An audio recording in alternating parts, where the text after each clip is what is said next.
Le mystère du petit pan de mur jaune, tableau 3, journaliste et écrivain.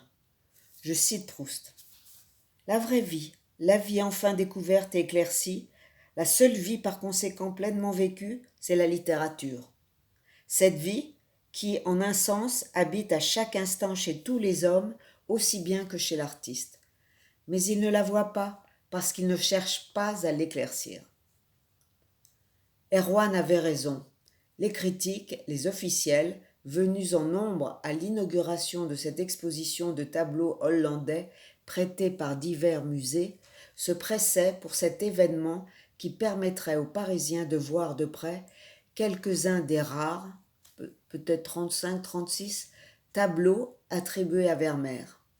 Des critiques d'art, mais aussi des critiques littéraires, des journalistes, parmi lesquels un grand reporter du Monde, Philippe Ridet, connu pour sa plume, dont le piquant et la légèreté lui avaient assuré une cour d'admirateurs parmi ses lecteurs et quelques inimitiés parmi les modèles de ses portraits. Philippe Ridet. Je suis venu pour le petit pan mur jaune. Où est-il? Est-ce ce petit toit? Mais oui, car petit pan de mur jaune avec un auvent. Au moins l'auvent y est, et le jaune aussi. Mais le mur? N'est-ce pas plutôt cette tache jaune à la droite du tableau? Quoi qu'il en soit, Proust, avec ce détail qui hypnotise Bergotte à l'heure de sa mort, me donne envie d'écrire mon roman. Un roman, c'est l'opposé d'un article où l'on se heurte à la recherche de la vérité, disons plutôt à l'exactitude, alors que dans le roman on peut tout dire. Oui, je vais écrire mon roman. Son ami. C'est drôle ce que vous dites, car savez-vous que cet épisode de la mort de Bergotte a été inspiré par la visite de Proust à l'exposition dont le musée s'est inspiré aujourd'hui.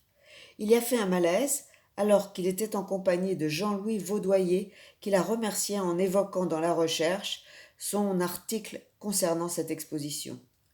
J'ai justement sur moi les notes concernant l'article comparé à sa transformation par l'écrivain. L'article de Vaudoyer, je cite. Il y a dans le métier de Vermeer une patience chinoise, une faculté de cacher la minutie et le procédé de travail qu'on ne retrouve que dans les peintures, les lacs et les pierres taillées d'Extrême-Orient.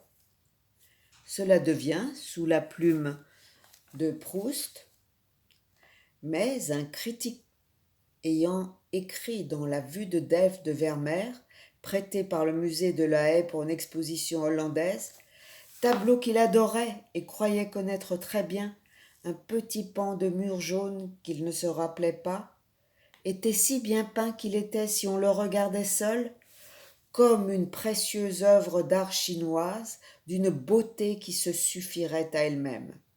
Bergotte mangea quelques pommes de terre, sortit et entra à l'exposition. Et encore, je vous cite l'article du journaliste Jean-Louis Vaudoyer. Vous revoyez cette étendue de sable rose doré, laquelle fait le premier plan de la toile et où il y a une femme en tablier bleu qui crée autour d'elle, par le bleu, une harmonie prodigieuse. Vous revoyez les sombres chalands amarrés et ces maisons de briques peintes dans une matière si précieuse, si massive, que vous en isolez une petite surface en oubliant le sujet. Vous croyez avoir sous les yeux aussi bien de la céramique que de la peinture. Cette phrase est transformée par Proust ainsi. Il fut devant le Vermeer qu'il se rappelait plus éclatant, plus différent de tout ce qu'il connaissait, mais où, grâce à l'article du critique, il remarqua pour la première fois des petits personnages en bleu, que le sable était rose, et enfin la précieuse matière du tout petit pan de mur. Enfin, dernière comparaison, au milieu du siècle dernier, Vermeer de Delft était exactement non point un méconnu, mais un inconnu, ressuscité par Proust en « comme le petit pan de mur jaune que peignit avec tant de science et de raffinement, un artiste à jamais inconnu, à peine identifié sous le nom de Vermeer. » Belle leçon d'écriture, n'est-ce pas? Un détail qui m'a amusé dans l'article, c'est la mention d'une harmonie prodigieuse, ce qui rappelle qu'étant jeune, Marcel Proust avait répondu à la question « La couleur que je préfère ?»